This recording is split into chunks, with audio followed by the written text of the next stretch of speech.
नमस्कार, स्वागत है आपका इंडिया न्यूज़ इन खबर में और मैं हूं मनोज कुमार।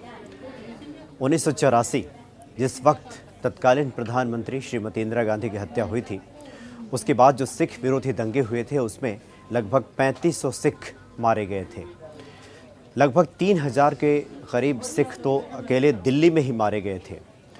और ये ऐसा दंश, ये ऐसा दर्द जिसे सिख समाज अभी तक उबर नहीं पाया है।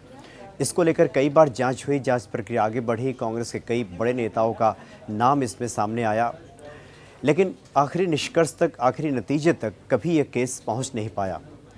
यानी न्याय की उम्मीद अभी भी है, लेकिन न्याय अभी तक मिला नहीं है इस मसले पर। और अब जो मध्य प्रदेश के मुख्यमंत्री हैं कमलनाथ की मुश्किलें इस केस में अब बढ़ती हुई दिख रही हैं, क्योंकि कमलनाथ भी लपेटे में आने वाले हैं इस केस के। दरअसल जब 2015 में न्यायमूर्ति जेपी माथुर समिति की सिफारिश के बाद एक 3 सदस्यीय एसआईटी का गठन किया गया था गृह मंत्रालय की अधिसूचना के बाद, उसके बाद लगातार कई मामलों की जांच हुई, चूँकि कुल मिलाकर 650 मामले सिख विरोधी दंगे में दर्ज हो चुके हैं अब तक, और उनमें से 80 मामलों को एसआईटी फिर से खोल चुकी है।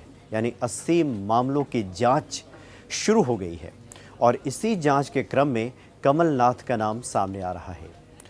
चूँकि एसआईटी जिस तरह से जांच को आगे बढ़ा रही है और जिस नतीजे पे पहुंच रही है, उसमें देखा गया है कि दिल्ली में एक मामले में, जहां दिल्ली का जो 7 ऐसे इलाके थे, 7 पुलिस थाने में जो मामला दर्ज किया गया था, ये जो 7 पुलिस थाने हैं, वसंत विहार, सनलाइट कॉलोनी, कल्याणपुरी, संसद मार्ग, कनॉट प्लेस, पटेल नगर और शाहदरा, ये पुलिस थाने में जो मामला दर्ज किया गया था, उसमें ये आरोप है कि उस वक्त भीड़ को उकसाया था कमलनाथ ने, और कमलनाथ के यहाँ ही कई आरोपी शरण लिए हुए थे। और इसको लेकर 2 गवाह भी पेश होने वाले हैं एसआईटी के सामने। जो अकाली दल के विधायक हैं मनजिंदर सिंह ने कहा है कि उस वक्त 2 प्रमुख गवाह थे। एक तो संजय सूरी, जो उस वक्त क्राइम रिपोर्टर हुआ करते थे, उन्होंने देखा था उस वक्त कि किस प्रकार से कमलनाथ भीड़ को उकसा रहे हैं, और उसके बाद आरोपी उनके घर पे शरण लिए हुए थे। चूँकि वो कांग्रेस के बड़े नेता थे, कांग्रेस कमेटी के वो चेयरमैन भी हुआ करते थे, उस वक्त पूर्व केंद्रीय मंत्री रह चुके थे कमलनाथ, और इंदिरा गांधी उनको अपना तीसरा बेटा कहती थी। 2 बेटे यानी राजीव गांधी और संजय गांधी के बाद तीसरा बेटा कहती थी वो कमलनाथ को इंदिरा गांधी। तो कमलनाथ को लेकर ये बात आ रही है सामने। और जो दूसरे गवाह हैं मुख्तार सिंह, जो फिलहाल अभी पटना में रहते हैं, संजय सूरी तो इंग्लैंड में रहते हैं और मुख्तार सिंह जो दूसरे गवाह हैं फिलहाल पटना में हैं, और ये दोनों गवाही देने को तैयार हो गए हैं।